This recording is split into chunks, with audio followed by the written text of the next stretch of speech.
Hi, Jim Barnett for Warriors.com. Beginning this Friday at 8 p.m., Comcast Sportsnet Bay Area will debut the first game in a series of 5 Warriors Classics from the 1974-75 Championship Series. This week's Classic takes us back to Chicago Stadium for Game 6 of the Western Conference Finals. Hello, I'm Bill King. In May of 1975, the Golden State Warriors accomplished one of the great achievements in all of sports. Expected to be NBA also-rans, the Warriors won their division, they won the West, and on May 25th completed an unbelievable 4-game sweep of the Washington Bullets to become the NBA champions. If you ask any member of that team how it was accomplished, they will give you just one word: togetherness. Togetherness was a word so important to them that it's engraved on their championship ring. In March of 1995, the 74-75 Warriors returned once again to the Bay Area for a 20th year reunion.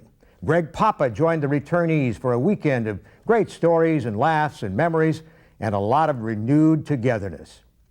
During that season, as with all my broadcast seasons, I'd kept a game-to-game diary or journal, if you will, of notes and stats and my impressions of the entire 74-75 season, and I'd like to share with you, as I did with them, some memories of that very special season.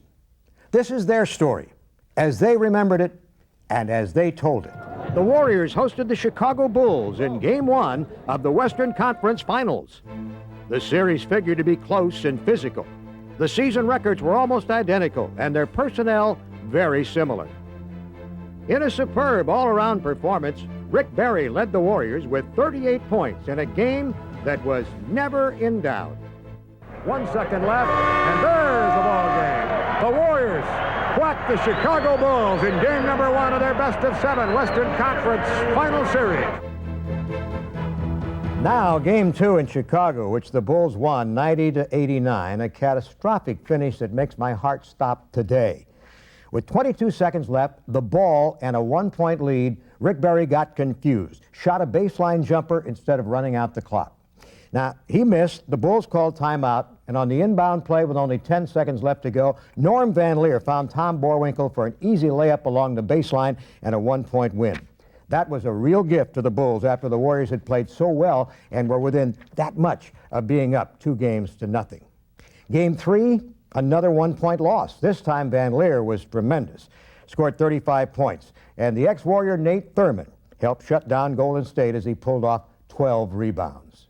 In Game 4 in Oakland, the Bulls raced out to a 19-point second-quarter lead. Facing a potential 3-1 disadvantage, the Warriors mounted a ferocious comeback. To Barry on the left, guarded by Garrett. Barry back to Beard. Beard shoots a 10-footer and banks it good. Looks on the side, looks into the lane, past Van Leer. Play it up, good. The Warriors had come from 19 behind to even this series. One of the great comebacks in the 13-year annals of the Warriors in the Bay Area. Game 5 was all Bulls as Golden State gave back the home court advantage. Chet Walker led Chicago to a 4-point victory, putting the Warriors one loss from elimination. Game 6 at Chicago Stadium, the Warriors found themselves in a familiar position, down by 8 at the end of the first quarter. You made a change defensively from the previous 5 games in that series, the way you played your centers. Mm-hmm. And that changed that game along with Bill Bridges in the second quarter. And we haven't talked about Bill Bridges yet. Yeah, right. How'd you change it? Well, one of the things that Bill Bridges did, and people don't really realize this, he inadvertently kicked Chet Walker in the head. He didn't mean it. He rebounded the ball, and he kicked out. And his foot, and Chet was having a good game, if you remember, and he ended up sitting on the bench. He couldn't play anymore. And I don't think he had a concussion, but he was just kind of dizzy. And what happened is, people think that we went through time. We played George 24 and Clifford 24. We didn't do that. We played them according to how the game was going that day. And then Bill could kind of help me on this. I don't know exactly what we did that game, but I must have gone. Well, you talked before the game. Before the game, Boerwinkle had really hurt the Warriors a lot, playing that high post. Kind of an ungainly sort of guy, but excellent passer, great vision, and take that little jump shot.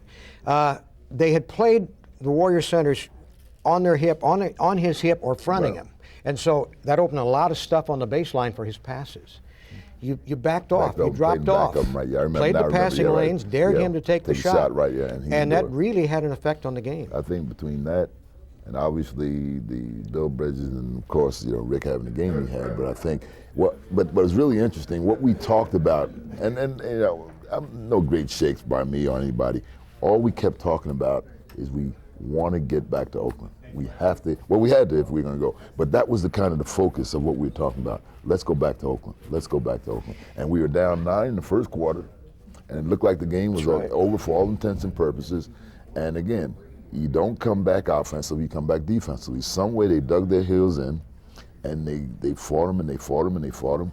People talk about the 2 most important games of the Warriors' history. I think the 2 most important games are Game 6 against Chicago and Game 7 against Chicago.